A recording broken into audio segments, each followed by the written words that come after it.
छातीत धडधड होते का? होत असेल तर विचारा स्वतःला, का होते धडधडी?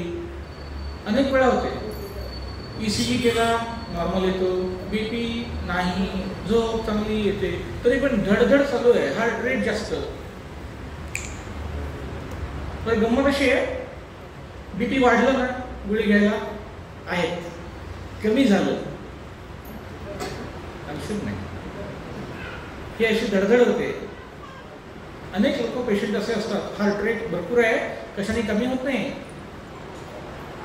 आयुर्वेदाकडे त्याचं उत्तर आहे, वातवृद्धी आहे, त्या वाताला जिंका की ही धडधड कमी होईल. पण त्याच्यासाठी वैद्याला विचारा, आयुर्वेदाची मदत घ्या, ही धडधड कमी होऊ शकते. कशाला सहन करत बसायची?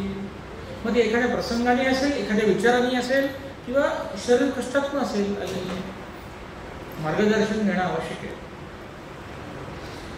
मानदुखी, डोकेदुखी, कंबरदुखी, गुडघेदुखी, हे सगळे आपण आता म्हातारे झालो आहोत म्हणून नुसतं त्याच्याकडे दुर्लक्ष करून सोडून देण्याचा विषय नसून नित्य अभ्यंग, कधीतरी छान स्वेल, आहारामध्ये छान छान पौष्टिक वस्तूंचा वापर करून झालेली झीज भरून काढून नीट करणं आवश्यक आहे.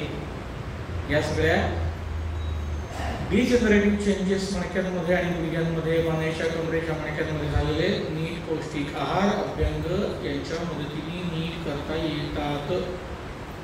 आपण त्याच्याकडे दुर्लक्ष करतो आणि नंतर त्या अणुस्वरूप असलेल्या कंडिशनचं मोठं स्वरूप होतं आणि डायरेक्ट ऑपरेशन करायला सांगितलं की आपले डोळे उघडतात. इतक्या वेळ नाही उघडत. ते जेव्हा 3 लाख रुपये खर्च सांगतात ना, तेव्हा लोकांना आयुष्याची आठवण येते. अरे अगोदरपासून आम्ही तेल लावायला सांगतोय तेव्हा कुठं होतास, असं होतं. आमचा फार आयुर्वेदावरती विश्वास आहे हो. आम्ही अगदी छान, अरे म्हटलं 3 वर्ष 4 वर्ष तुझं तेल लावायला सांगतो ते लावलं, आता तुला ऑपरेशन करायला सांगितलं 3 लाख रुपये खर्च, तेव्हा तुला आयुर्वेद आठवलं होय. अगोदरपासून तेल लावायला सांगतोय तुझं नाही, असं.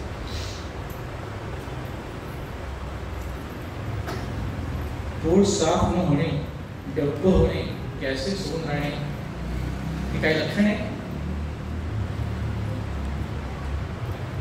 अतिशय महत्वाचं लक्षण आहे. माणसाचं पोट साफ नसेल ना, दुनिया साफ वाटत नाही.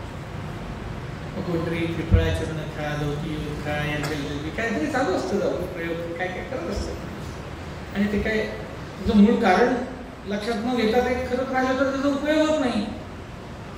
आणि विविध व्याधींना जन्म होतो. काय काय व्याधी निर्माण होतात? विषय पोट साफ नसल्यामुळे, अनेक लोकांना मुडाचे त्रास पोट साफ नसल्यामुळे, कंबरदुखी पोट साफ नसल्यामुळे, सायटिका वगैरे वगैरे वगैरे, असं पोट साफ होणे अत्यंत आवश्यक.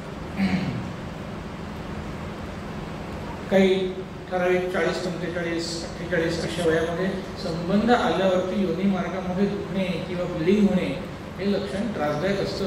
काही प्रकारचं असं लक्षण बारकाव्याने संकोच न करता डॉक्टरांनी सांगितलं तर अशा सुद्धा एका कंडिशनमध्ये कॅन्सरचं निदान झालेलं आहे. तिकडे कॅन्सर असं पाहिजे असं नाही, पण अन्य सुद्धा काही अशी इन्फेक्शन्स, काही सूज, काही जखम, या गोष्टींचं निदान करून त्याची चिकित्सा करणं आवश्यक असतं.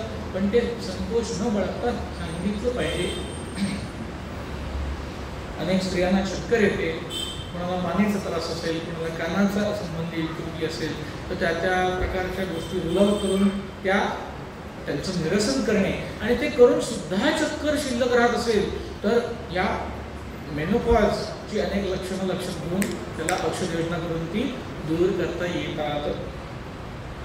स्तनांमध्ये सूज आहे का, स्तनांमध्ये कडक लागतंय का, दुखतंय का, स्वतः ब्रेस्ट एक्झामिनेशन स्वतःला करता येणं आवश्यक आहे. येत नसेल तर शिकून घ्या.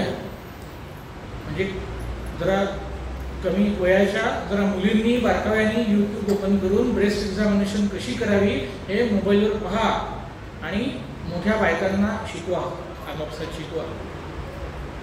त्याच्यावर तुम्ही फार बोलत नाही, पण जरा शिक्षित स्त्रियांनी हे काम करून निदान आपापल्या घरामधल्या स्त्रियांना त्याचं परीक्षण करायला शिकवा.